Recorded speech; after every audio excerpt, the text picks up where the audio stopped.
Un peu plus de 10 ans déjà que Mustapha Ndong a posé ses valises à Lyon. Ici, dans le sud-est de la France, une nouvelle vie pour ce Sénégalais de 36 ans. Mustapha est ceinture noire de taekwondo, devenu patron. Aujourd'hui, il est le propriétaire de ce complexe sportif, le 7 Fitness, qu'il vient tout juste de racheter. 2 grandes salles de cours collectifs, un sauna, une piscine et tout le matériel nécessaire pour pratiquer du sport. J'ai une salle de 750 mètres carrés avec des cours collectifs, 60 cours collectifs par semaine. Et puis j'ai pas mal d'intervenants externes comme je t'ai dit tout à l'heure, donc c'est des vacataires. Et j'ai 2 employés qui tournent avec moi, donc plus 2 stagiaires. Quand il a quitté son Sénégal natal en 2005, avec un diplôme d'état d'éducateur sportif dans les valises, il voulait réussir dans une France qu'il croyait paradisiaque. Et ça n'a pas été difficile en tant que Sénégalais d'origine, je veux dire, non, c'était pas difficile pour réussir ce projet. En tant que Sénégalais qui vient d'arriver en France, c'est tout le temps dur parce que c'est les cultures, c'est pas pareil, c'est pas les mêmes modes de fonctionnement au niveau. Déjà, rien que le climat, c'est pas pour s'adapter au climat, c'est très dur. Après, il faut montrer aux gens que, quelle que soit l'origine, on peut quand même faire son chemin en France et aboutir à ses fins, quoi. Il n'y a rien qui est difficile par rapport à ce domaine-là. Mais par contre, oui, effectivement, quand tu changes de culture, c'est très dur de s'adapter. Au départ, ça posait problème quand les adhérents ont su que j'ai racheté la salle. C'était un peu compliqué parce qu'ils se sont dit, ben, tiens, le mec il s'appelle Mustapha, il est blanc. Donc forcément, ben, ça sera une réputation de personne barbue et puis ou la racaille du coup. Plus musulmane que autre chose. Donc du coup, voilà. Ce qui fait que j'ai fait comprendre aux gens que moi, je suis dans le milieu du sport. Mais plutôt dans le sens de s'épanouir au milieu du sport qu'une question de religion. Séduit, comme la plupart des jeunes Africains, par les images à la télé et les histoires des émigrés. Une fois arrivé, il a découvert la froideur et la dureté d'une réalité que l'on frôle à peine dans les récits des vacanciers. Il faut se lever tôt, très tôt parfois, trimer fort et ne compter que sur soi-même. Les petits boulots, chauffeur-livreur, agent de sécurité, il les a enchaînés sans rechigner, tout en continuant de pratiquer son taekwondo. Le secret, il n'y a pas 15 000 ans. En France, ce qui marche ici, c'est les diplômes. Il fallait juste passer les diplômes et puis se mettre au travail et ne pas lâcher l'affaire. Et aujourd'hui, en termes de chiffre d'affaires? C'est vrai que dans les grandes entreprises en France, on parle beaucoup de chiffre d'affaires. Et à l'heure actuelle, mon entreprise tourne avec 200 000 de chiffre d'affaires. 200 000 euros. 200 000 euros de chiffre d'affaires. Et une somme qu'il ne faut pas non plus convertir en francs français. Francs CFA parce qu'après, tout le monde va penser que je suis riche. Mais bon, pour la France, je suis quelqu'un qui gagne sa vie normalement. Son rêve, c'était de pouvoir vivre un jour de sa passion et du sport en général. C'est désormais chose faite. 3 salariés pour l'instant et un chiffre d'affaires de 200 000 euros, soit un peu plus de 130 millions de francs CFA. Une réussite fulgurante. Parce que c'est mon domaine, tu vois. Ouais. J'ai toujours œuvré dans le milieu du sport. Maintenant, ma réussite, c'est de monter une structure pareille. Et puis, de pouvoir faire profiter aux gens de mon expérience dans le milieu du sport. Et au finish, tout se passe très bien, quoi. Tout se passe super bien. Les gens, ils ont appris à me connaître. Du coup, ils ont vu que j'ai de l'expérience. Puis, je ne suis pas quelqu'un qui est investi pour récolter des sous, mais plutôt quelqu'un qui est là pour partager les bons points du sport.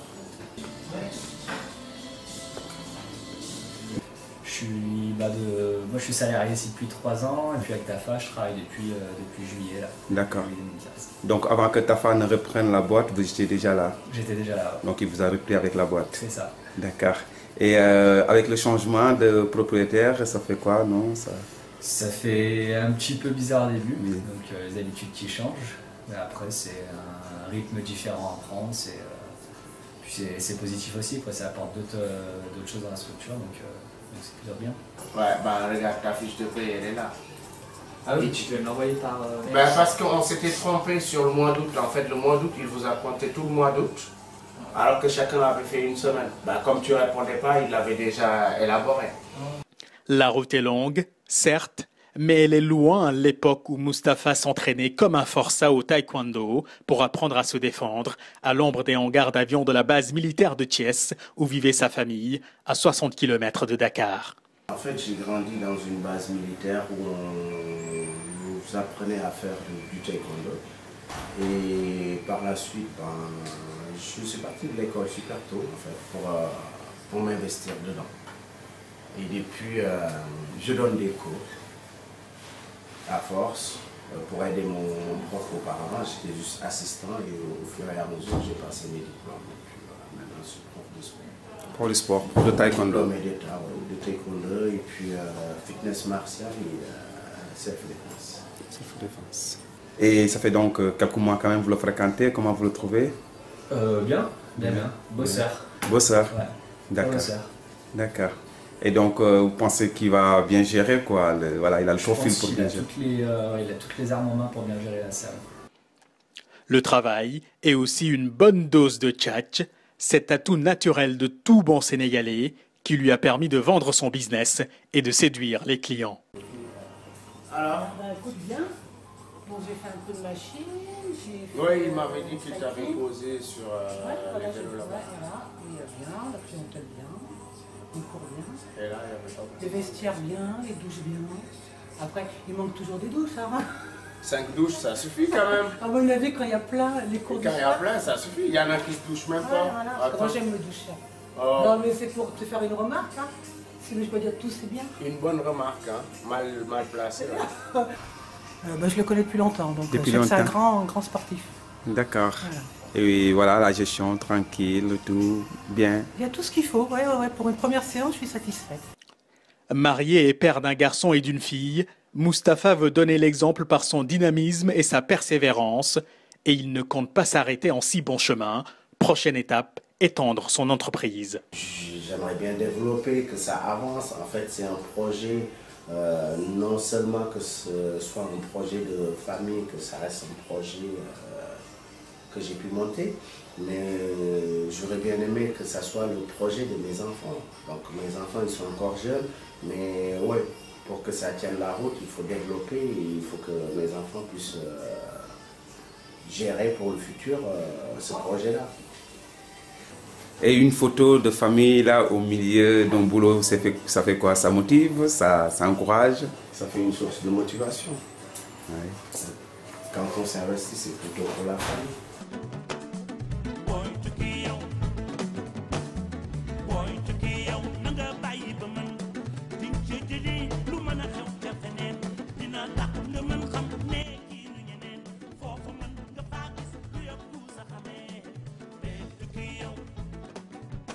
Depuis l'été 2003, Amadou Gabin Gueye ne traîne plus sa dégaine de Baïfal dans les rues des Parcelles Assainies, son quartier natal dans la banlieue de Dakar.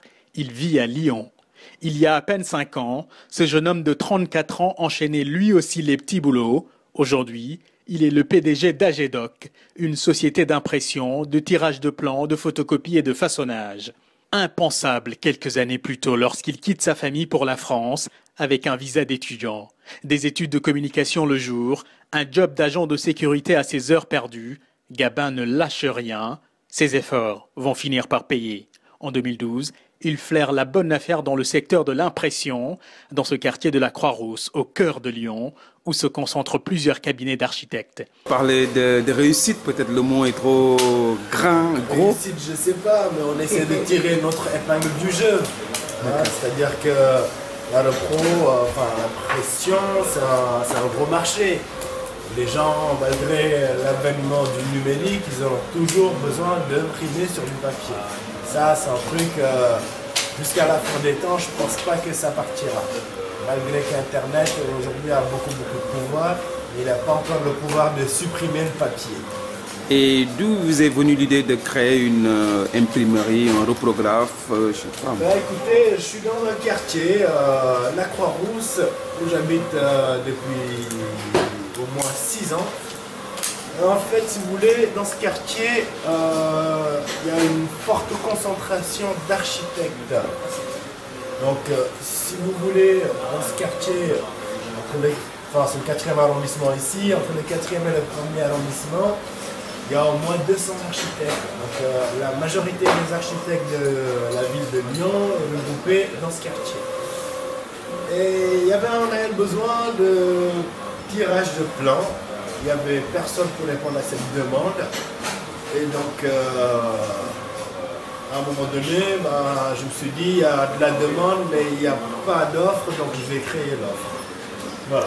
Donc vous avez saisi une occasion, quoi. J'ai saisi l'occasion, c'est tout à fait nouveau. Écoutez, au début j'ai commencé, j'avais 2 machines. J'avais une machine, celle là-bas, qui est au fond, pour tirer les plans, et un petit copieur pour sortir le petit format, une plieuse de plans. Au fur et à mesure que j'avançais, je remettais des billes. Au lieu de me payer comme il faut, non, j'investissais. Aujourd'hui, les machines, voilà, je trouve qu'il y en a quand même pas mal, on va dire. Donc le seul secret, mais c'est Dieu encore une fois, c'est le travail. Oh, Babs, il y a une bonne ambiance ici, hein. On rigole, on travaille en même temps, donc ça fait plaisir. On ne se prend pas la tête, comme on dit. Avec Gabin, pour moi, c'est plus que le travail. C'est déjà des relations fraternelles, je vais dire, avant professionnelles. Avant qu'elles soient professionnelles. Donc, ça va super bien. Ça va super bien, vraiment. Mon patron C'est mon patron. C'est votre patron? Non, il est bien. Il est bien, ça va? D'accord. Moi, il m'adapte mes horaires pour aller chercher mon fils, tout ça, donc c'est très important pour moi. Oui. Et ça, Il a d'abord commencé seul, avec un ordinateur et une imprimante, dans une toute petite salle. Aujourd'hui, il emploie 3 personnes et travaille avec des cabinets d'architectes et d'archivage.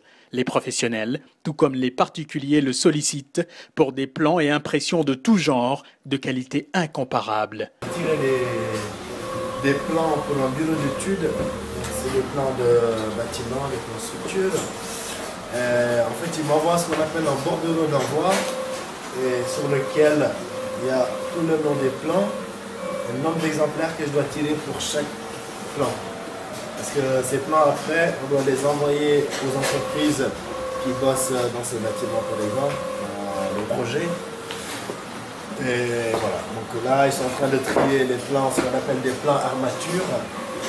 Ils sont en train de les trier, et les plans coffrage, ils sont en train de sortir là-bas. Ça, c'est les grands plans, d'accord. Ça, les armatures, c'est des accroix.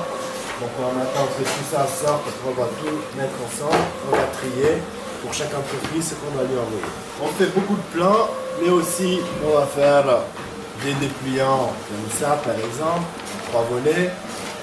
On va faire des plaquettes commerciales comme ça, c'est un dépliant. Tout ça, c'est sur une machine numérique, celle qui est juste derrière vous. On va faire des cartes de visite, je prends tout ce qui me tombe sur la main. Des étiquettes, ça c'est des étiquettes coupées en rond. Et trouées, ça c'est avec une découpe à la forme ronde. C'est pour un bar, ça s'appelle la Maison des Roms. Donc c'est des étiquettes de prix. Il va noter ses prix dessus et les accrocher autour de la bouteille. Là il y a le trou pour faire passer une ficelle et les accrocher autour de la bouteille. On va faire par exemple des cartons de correspondance. Donc ça c'est déjà imposé. Donc, nous on travaille comme ça. Après ça va être coupé. Ça c'est un carton. Là, là c'est imposé en 6 poses. Quand on va couper, sur chaque feuille, on aura 6 cartons de correspondance. C'est un petit peu pour te montrer aussi la manière dont on travaille.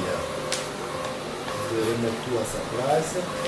On va faire tout ce qui est flyer, on va faire tout ce qui est grande affiche sur cette machine qui va imprimer, on va dire, jusqu'à 1,60 m de large, qui va faire de la bâche, de l'adhésif pour les vitrines.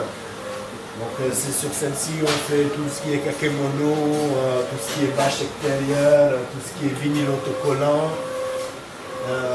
On peut aussi faire du papier peint, imprimé sur du tissu avec cette machine. Donc c'est une machine qui est, on va dire, multifonction. Voilà. Donc l'autre où les plans sont en train de sortir, c'est spécialement pour des plans. Parce que là, on fait du début, voilà. Ça c'est les plans que la machine aime ça. Donc ils sont sortis, ils sortent pliés, imprimés, pliés au format 21 par 29,7. Ça c'est le plan que la machine a sorti. Et qu'elle a plié elle-même. Hein. Donc nous derrière, on n'a plus rien à faire à part prendre et plier. Et ça fait combien de temps que vous existez? La boîte, on en est à notre 4e année là. Donc du coup, aujourd'hui, c'est quoi votre secret, même si vous ne voulez pas parler de réussite par discrétion, mais quand même ça avance un petit peu. C'était quoi votre secret? Le secret, c'est la persévérance, le travail. Faut pas compter les heures qu'on fait. Le travail, je pars de chez moi à 8h30, je rentre chez moi, des fois c'est 20h, 21h. Donc il n'y a pas de secret. Le seul secret, c'est le travail. Le travail. Voilà. AGEDOC allie expérience et savoir-faire dans ces domaines qui lui permettent de garantir de la qualité, de la flexibilité et de la réactivité. Gabin commence à se sentir à l'étroit dans son petit local. Il va falloir se trouver des bureaux plus grands. La clé de son succès, beaucoup de travail, du talent et son côté attachant. La bonne humeur sénégalaise n'est jamais très loin. Il ne faut pas avoir peur de faire des heures. On l'a vu tout à l'heure avec une cliente, vous avez réussi à fidéliser des clients. C'est quoi? C'est le travail bien sûr, mais c'est quoi d'autre? Et en plus, vous savez qu'on est des Sénégalais, on est quand même pas mal commerçants. On est high-tech. Donc on s'est fidélisé les clients, forcément. Moi je dis qu'il faut prendre aujourd'hui, on va se considérer qu'on a une double culture parce que ça fait quand même un petit moment qu'on est ici, au moins une dizaine d'années. Pour moi, il faut prendre le bon côté sur chaque culture et mettre tout ça ensemble pour pouvoir avancer. Ce bon côté de la France, il faut l'apprendre. C'est-à-dire le côté où on a envie de travailler, on a envie de persévérer, où on est sérieux dans ce qu'on fait ça. Voilà. Pour moi, il n'y a pas d'autre secret que ça. Très bien, merci. Sortir le reste? Oui, s'il vous plaît. Ok, très bien. Vous pouvez récupérer votre facture juste là-bas derrière. Oui, merci beaucoup. Bonne discussion là. Ouais, là-bas. Voilà. Merci. Ça. Je peux agrafé? Bien sûr, avec plaisir, mademoiselle. Vous savez qu'ici, vous pouvez tout faire. Merci. Faisant partie des plus chanceux, Gabin et Mustapha sont conscients du défi à relever. Quant à savoir s'ils comptent rentrer un jour au Sénégal pour entreprendre, ils ne se sont fixés aucune date pour un éventuel retour au Bercail. C'est partie des projets de AGEDOC aujourd'hui, de monter quand même une filiale au Sénégal, parce que nous, on a envie d'amener notre savoir-faire chez nous pour donner quand même, mettre notre main au développement de notre pays. C'est une chose qui est tout à fait normale.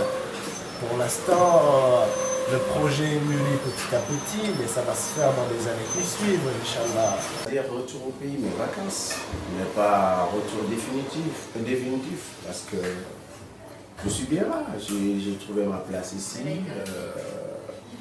On m'a fait une place au niveau de la France, donc étant de nationalité française, je suis bien là, comme je suis bien au Sénégal. Donc pourquoi pas faire la navette, mais retour définitif, reste à voir.